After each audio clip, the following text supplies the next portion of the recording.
जोगे बेवफा सनम खाई के क्रिया कसम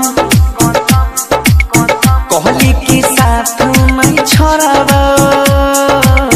तोहर सातो जन्म प्यार वाला कहानी के कोयले खत्म ज्यादा ही दिल में गो लागे कि मर जाइबो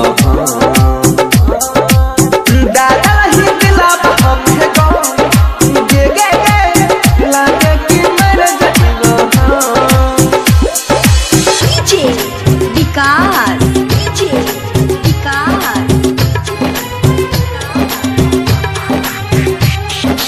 मटियार कला सीतामढ़ी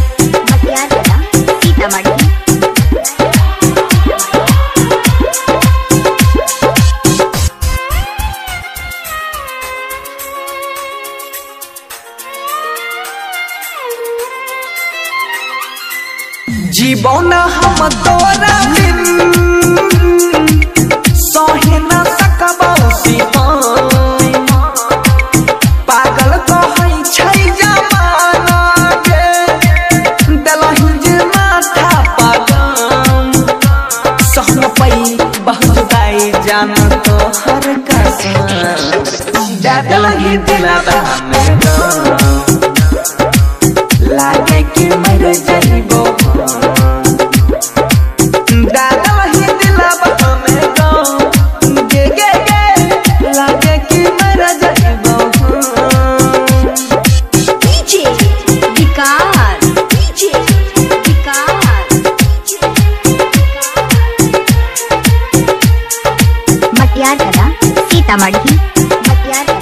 सीतामढ़ी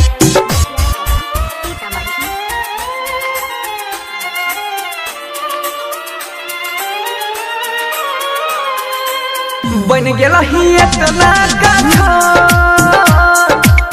हमारा ला तू जान गे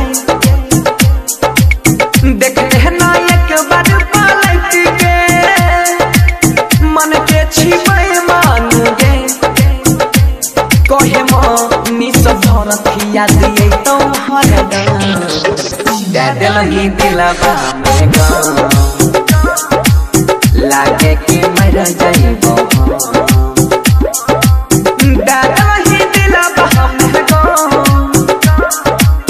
लागे कि मर जाइबो